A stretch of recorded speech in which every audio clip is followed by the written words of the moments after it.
જય દ્વારકાધીશ મિત્રો। 6 વર્ષ પછી દીકરો પાછો ફર્યો તો માં તાળામાં બંધ મળી।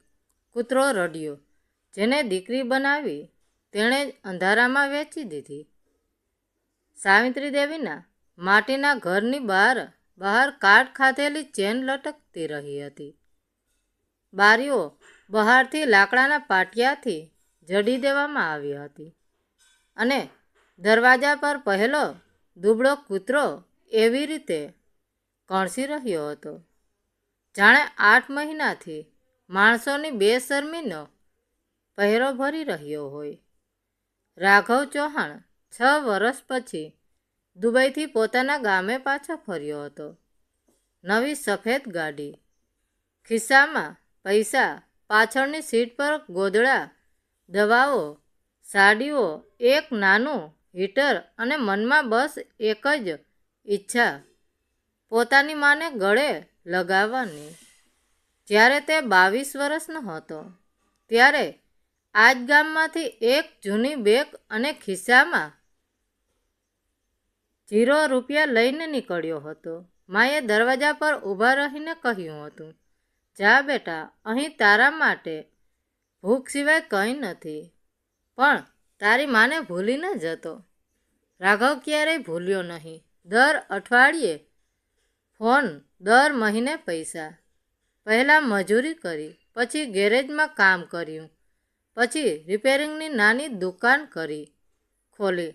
અમીર ન બન્યો, પણ એટલું કમાઈ લીધું કે માને કોઈ વસ્તુની કમી ન રહે।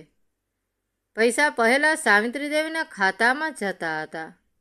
પછી 1 વર્ષ પહેલાં મીરાએ ફોન કર્યો, ભાઈ, મમ્મી હવે બેંક નથી જતા, રસ્તો દૂર છે, ઉંમર થઈ ગઈ છે, તમે પૈસા મારા ખાતામાં મોકલી આપજો, હું તેમના હાથમાં આપી દઈશ।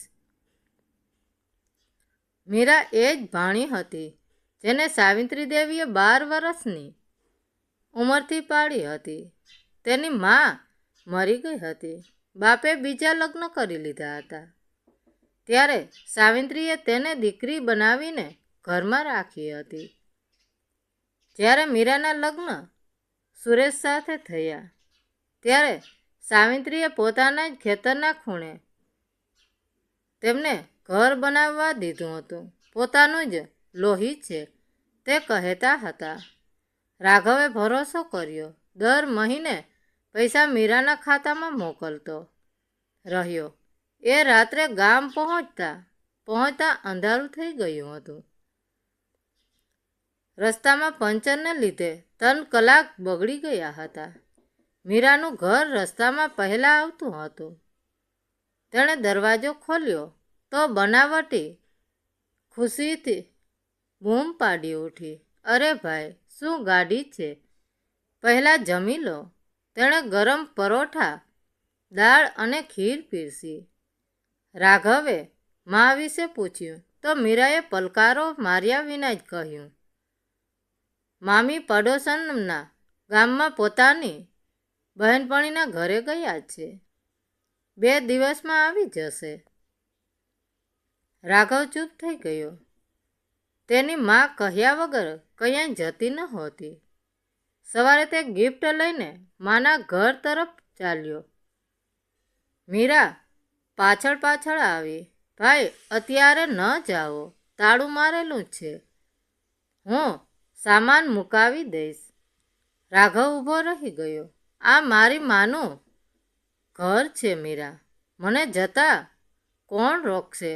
ઘર માંડ 200 મીટર દૂર હતું।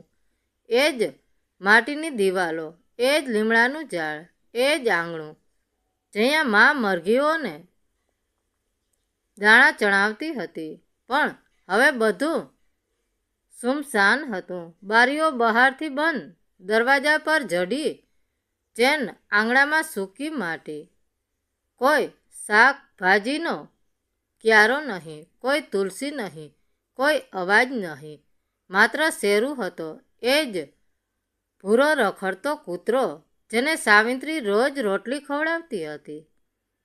હવે તેની પાંસળીઓ ચામડી નીચે સપટસ દેખાઈ રહી હતી। તેણે રાઘવને જોયો.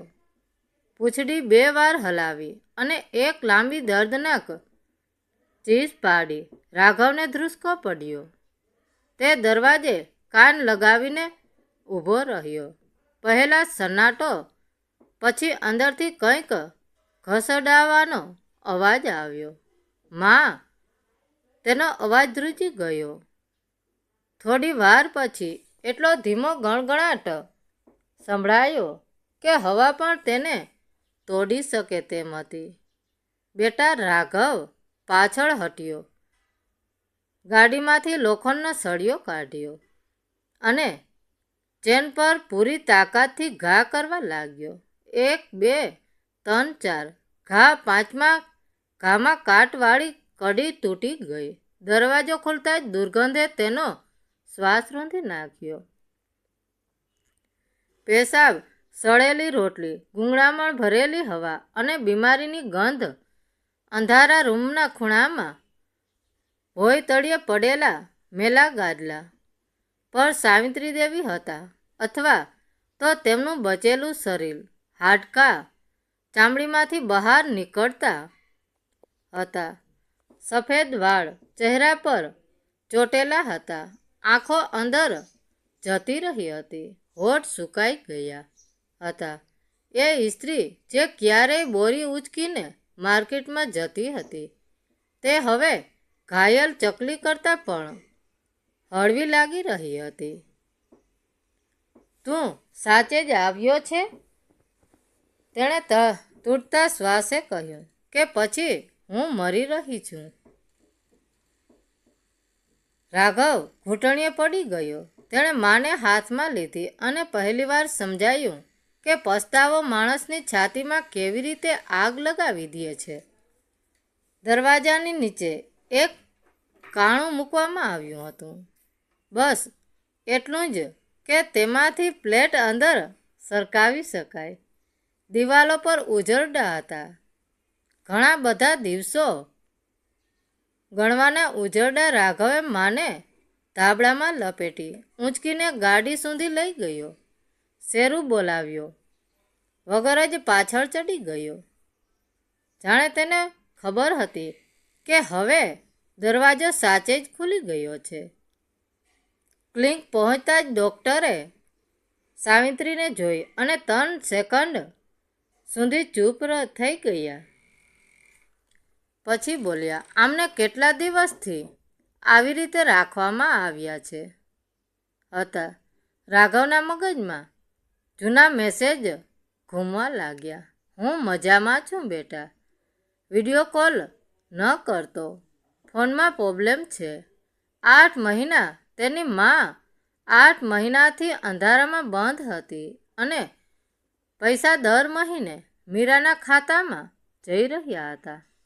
એ રાત્રે રાઘવ ક્લિનિકથી સીધો મીરાના ઘરે પહોંચ્યો.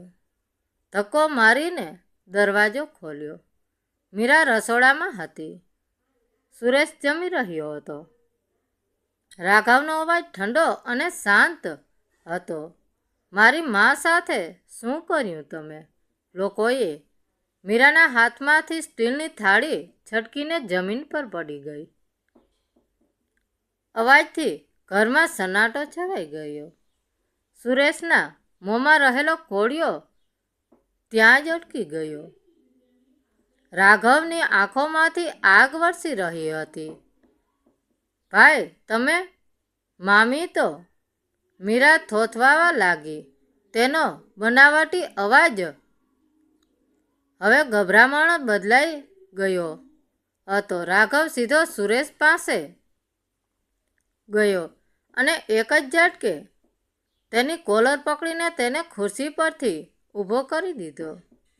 મેં પૂછ્યું, મારી મા સાથે શું કર્યું તમે લોકોએ? 8 મહિનાથી એમને અંધારામાં કૂતરાની જેમ કેમ ગોંધી રાખ્યા હતા? મીરાએ રડવાનું નાટક શરૂ કર્યું. ભાઈ મારી વાત સાંભળો. મામીની માનસિક સ્થિતિ ખરાબ થઈ ગઈ હતી. તે ગાંડાની જેમ ગામમાં ભાગી જતા હતા. પોતાની જાતને નુકસાન પહોંચાડતા હતા. તેમની સુરક્ષા માટે જ અમારે તેમને રૂમમાં બંધ રાખવા પડ્યા. રાઘવ એક કડવું અને દર્દનાક હાસ્ય હસ્યો. સુરક્ષા બારીઓ પર પાટિયા ઠોકી દીધા, બહારથી મોટી ચેન અને તાળું લગાવી દીધું. એ સુરક્ષા હતી. દરવાજાની નીચે કાણું પાડીને જાનવરની જેમ સડેલી રોટલી આપતા હતા. એ સુરક્ષા હતી.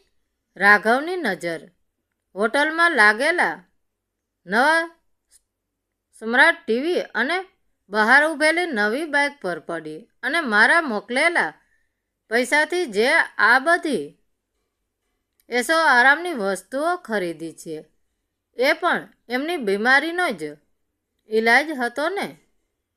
સુરેશે રાઘવનો હાથ ઝટકીને બૂમ પાડી. હા, રાખ્યા હતા બંધ આટલા વર્ષો સુધી. આ ડોશીએ અમારું લોહી પીધું છે. તું તો દુબઈ જઈને બેસી ગયો. અમે એની સેવા થોડી કરતા રહીએ. પૈસા મોકલતો હતો, એનાથી અમે અમારું ઘર બનાવ્યું. હવે શું કરી લઈશ તું? રાઘવે કંઈ જવાબ ન આપ્યો. તેણે માત્ર ઘરના ખુલ્લા દરવાજા તરફ જોયું. ત્યાં જ પોલીસની 2 જીપ ઘરની બહાર આવીને ઊભી રહી ગઈ હતી. રાઘવે ક્લિકથી જ ઇન્સ્પેક્ટરને ફોન કરી દીધો હતો અને સાવિત્રી દેવીની હાલતના ફોટા પણ મોકલી આપ્યા હતા. પોલીસ સબ ઇન્સ્પેક્ટર પોતાની ટીમ સાથે ઘરમાં દાખલ થયા. પોલીસને જોતા જ સુરેશના પગ નીચેથી ધ્રુજવા લાગ્યા. મીરા રાઘવના પગમાં પડી ગઈ. ભાઈ, મને માફ કરી દો. મારાથી બહુ મોટી ભૂલ થઈ ગઈ છે. મેં મામીના હાથની રોટલીઓ ખાધી છે. હું તેમની દીકરી છું. મને જેલમાં ન મોકલો. તે કરગરવા લાગી. રાઘવે અત્યંત કઠોરતાથી પોતાના પગ પાછા ખેંચી લીધા. જે દીકરીએ પોતાની માને 8 મહિના સુધી પોતાના જ ઘરમાં નરકની જેમ રાખી સજા આપી, એ દીકરી મારી માટે આજે મરી ગઈ છે. મારી માએ દિવાલો પર ઉજરડા પાડીને દિવસો ગણ્યા છે. હવે જેલની કાટકોટરીમાં તમે બંને પણ દિવસો ગણવા માટે દિવાલો પર ઉજરડા કરજો. પોલીસે મીરા અને સુરેશ બંનેના હાથ કડી પહેરાવી અને ઢસડીને જીપમાં બેસાડ્યા. આખું ગામ આ તમાશો જોવા ભેગું થઈ ગયું હતું, પણ કોઈના મનમાં મીરા માટે જરા પણ દયા નહોતી. રાઘવ ત્યાંથી સીધો ક્લિનિક પાછો ફર્યો. ડૉક્ટરે સાવિત્રી દેવીને હવે ગ્લુકોઝ ચડાવ્યું હતું. તેમનો મેલો ચહેરો અને કપડાં સાફ કરવામાં આવ્યા હતા. રૂમમાં આછો પ્રકાશ હતો. રાઘવ ધીમેથી પલંગ પાસે ગયો અને જમીન પર બેસીને પોતાની માનો સુકાયેલો હાથ પોતાના હાથ પર મૂક્યો. સાવિત્રી દેવીએ ધીમેકથી પોતાની આંખો ખોલી. તેમની નજર રાઘવ પર પડી અને એ નિસ્તેજ ચહેરા પર એક અત્યંત શાંત શ્રીમત આવી ગયું. માં, મને માફ કરી દે. હું પૈસા કમાવાની દોડમાં એટલો આંધળો થઈ ગયો હતો કે મને તારો સાથ પણ ન સાંભળ્યો. હવે હું તને ક્યાંય છોડીને નહીં જાઉં, ક્યારેય નહીં. રાઘવ ધ્રુસકે રડી રહ્યો હતો. માએ પોતાના ધ્રુજતા હાથથી રાઘવના આંસુ લૂછ્યા. તું આવી ગયો ને બેટા, હવે મને કશું નથી દુખતું. પલંગની નીચે શેરુ કૂતરો શાંતિથી માથું ઢાળીને સૂતો હતો. 8 મહિનાનો અંધકાર હવે પૂરો થયો હતો. એક દિવસનો પ્રેમ આજે કલયુગના સૌથી મોટા પાપ સામે જીતી ગયો હતો. મિત્રો, વાર્તા કેવી લાગી? સારી લાગી હોય તો કોમેન્ટ કરીને જરૂર જણાવજો. ધન્યવાદ મિત્રો. રાધે રાધે. જય દ્વારકાધીશ.